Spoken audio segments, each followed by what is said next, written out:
Assalamualaikum warahmatullahi wabarakatuh. Masih lanjutan nih. Ini pagi, siang, sore atau malam? Ya, jangan-jangan sudah siap rebahan nih. Tapi menyempatkan diri untuk belajar dulu. Oke, saya apresiasi. Good job ya. Semoga semuanya menjadi lancar. Melanjutkan rekaman sebelumnya, masih ingat kita bicara tentang leadership in action, bahwa teman-teman, leadership itu bukan hanya memberikan pesan-pesan, instruksi begitu ya, tetapi memberikan contoh dan membantu mereka dalam kondisi selalu action ya, karena tim kita tentu butuh bantuan.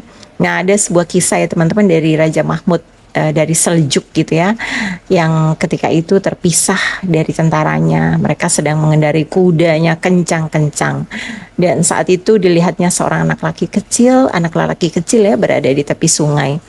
Anak itu telah menebarkan jalannya ke sungai dan tampaknya sangat murung ya. Raja mendekatinya, lalu dengan lemah lembut berbicara dengannya, anakku, kata sang raja, kenapa kau murung? Tak pernah kulihat orang semurung dirimu. Anak lelaki itu menjawab, hamba adalah seorang dari 7 bersaudara yang tidak berayah lagi. Kami hidup bersama ibu, kami dalam kemelaratan dan tanpa bantuan siapapun. Hamba datang kemari setiap hari memasang jalam cari ikan agar ada yang dimakan setiap malam. Kalau hamba tak menangkap seekor ikan pun pada siang hari, malamnya kami tak punya apa-apa, ya. Terus sang raja menjawab, anakku, bolehkah aku membantumu? Nah, anak itu setuju dan raja pun melempar jala yang dipegang oleh si anak kecil tersebut karena sentuhan kewibawaannya, dan akhirnya jala tersebut menghasilkan 100 ikan. Ya, teman-teman semuanya, itu memberikan contoh kepada kita bahwa tentu kita sebagai leader tidak hanya memberikan pesan, instruksi begitu ya, melakukan sosialisasi, bekerja di balik meja kita, tapi kita perlu datang menghampiri tim kita, siapa tahu mereka membutuhkan bantuan kita dan tentu kita akan membantu mereka. Ini adalah contoh bagaimana leader selalu dalam kondisi action begitu ya. Oke. Berikutnya kalau kita bicara ciri-ciri pemimpin ya, siapa sih pemimpin itu, ciri-cirinya seperti apa gitu, coba kita punya nggak nih? Saya juga akan mengevaluasi diri saya sendiri ya. Saya membaca sebuah buku dari Arfan Pradiansyah, bukan punya ya, tetapi banyak sekali inspirasi luar biasa.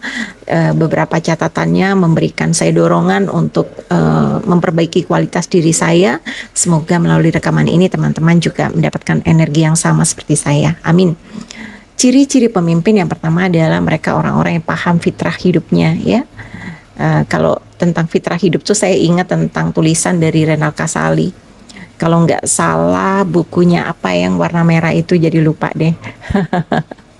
Ya, bukunya warna merah, nanti saya coba intip dulu di lemari saya. Apa ya, seperti dorok buku-buku ya, nanti judulnya daripada salah begitu ya.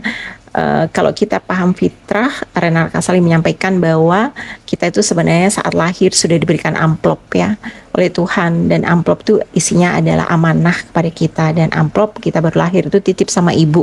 Nah, disitulah ibu akan membantu kita ya, membimbing kita, membesarkan kita, memberikan pesan-pesan kepada kita gitu ya, dan akan menjadi apa kita memang ditentukan oleh kita sesuai dengan amplop yang diberikan oleh Tuhan melalui ibu ya. Sebaiknya kita sebagai manusia menurut Renal adalah buka amplop itu, jadi jangan biarkan dia terus dititip begitu ya, tanyalah kepada amplop itu, ini sebenarnya saya diamanahkan oleh Tuhan harus menjadi seperti apa. Nah begitu kira-kira, jadi kita tahu fitrahnya. Jadi kalau kadang-kadang ada teman-teman datang ke ruangan saya, Miss saya kok kayaknya nggak sanggup jadi leader gitu, tapi beberapa kali dicoba gagal, beberapa kali dicoba untuk menghindar gagal juga, jadi akhirnya maju terus. Nah mungkin itu adalah sudah menjadi amanah dan fitrah. Memang kegagalan yang kita alami itu adalah proses kita belajar, kira-kira seperti itu.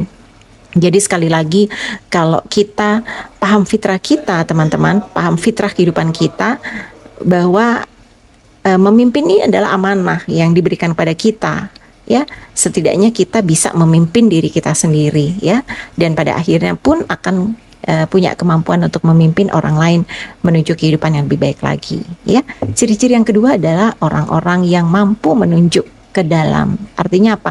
Kita selalu bicara tentang konsep dari dalam keluar, bukan hanya bicara tetapi implementasi, ya, dari dalam keluar. Kalau kita mau perbaiki, ya tentu yang kita perbaiki adalah diri kita sendiri, ya. Ada sebuah keadaan nggak baik, berarti kita bisa apa nih untuk sesuatu yang perlu kita perbaiki ini. Jadi tidak menyalahkan orang lain, lebih melihat kepada, oh iya, di sini saya punya peran. Bagaimana saya terus memperbesar lingkaran pengaruh, yaitu salah satunya dengan memperbaiki diri.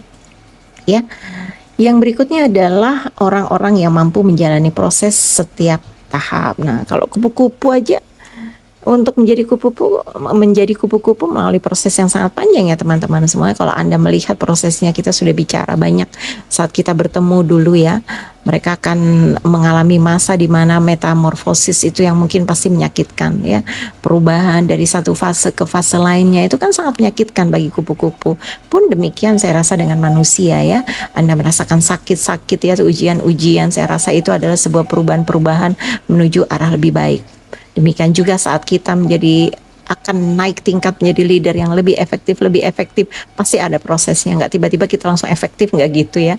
Ada anak tangga 10, kita mulai dari awal 1, naik kedua, naik ketiga, dan itu semua sangat menyakitkan. Bahkan sering sekali ya, saya cerita, bahkan saya pun berkali-kali, berpuluh kali mungkin selalu ingin turun lagi, sudah saya tidak mau naik tangga gitu, kok sulit sekali gitu ya. Mudah-mudahan pengingat-pengingat seperti ini bisa memberikan kita kekuatan untuk terus melangkah ke atas gitu, demi diri kita dan juga demi orang lain ya. Berikutnya adalah ciri-ciri yang keempat atau yang terakhir di sesi ini adalah leader itu siapa sih, pemimpin siapa, orang-orang yang tidak mementingkan posisi atau jabatan. Jadi kalau kita siap menjadi leader, tentu kita nggak akan bertanya jabatan saya apa ya. Seperti tadi sudah kita bahas di sesi sebelumnya, kita bicara bahwa leader itu bukan tentang jabatan, tetapi leader adalah setiap individu adalah leader. Nah, kita sanggup nggak untuk mengambil amanah itu, menjalankan amanah itu. Jadi kita nggak bertanya jabatanku apa gitu. Dan di dalam posisi itu kita akan dibekali pemikiran, ya, hati nurani. Jadi bukan jabatan. Leader itu bekalnya adalah pikiran dan hati nurani. Makanya kita harus terus belajar. Ya, mereka akan bisa mampu menjadi pemimpin yang sejati. Mereka akan berani mengatakan kebenaran dan bertindak penuh kebajikan. Luar biasa.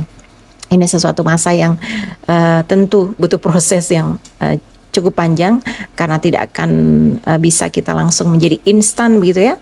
Akhir-akhir ini Anda melihat siapa capres atau cawapres yang instan, Anda boleh ini sebutkan nama sendiri, tulis namanya siapa kira-kira instan. Gak akan terjadi yang namanya instan, pasti korbannya akan terlalu banyak sekali yang dikorbankan. Maka sebaiknya kita ya naiki tangga satu persatu dengan kesabaran dan kegigihan.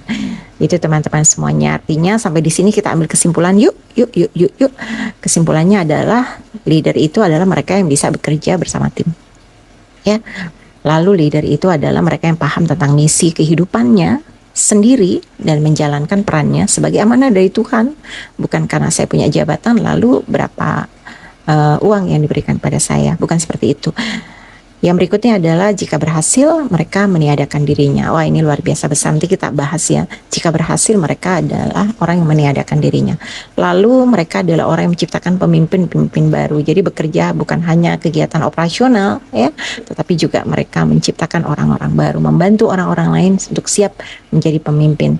Berikutnya adalah tentang tanggung jawab. Ia akan menunjuk dirinya, saya yang bertanggung jawab, yaitu siapa? Menjadi manusia proaktif. Mereka adalah raja bagi dirinya sendiri yang menata dan memerintah tindakannya sendiri. Betul sekali. Kepemimpinan tentang memberi inspirasi, bukan instruksi. Ya, jadi untuk kata-kata instruksi sebaiknya dilepas, dicopot gitu ya, ganti inspirasi. Mereka yang bersedia menjalani proses setahap demi setahap. Ya, sejauh ini kesimpulannya adalah seperti itu. Nanti kita akan lanjutkan tentu di sesi yang berikutnya.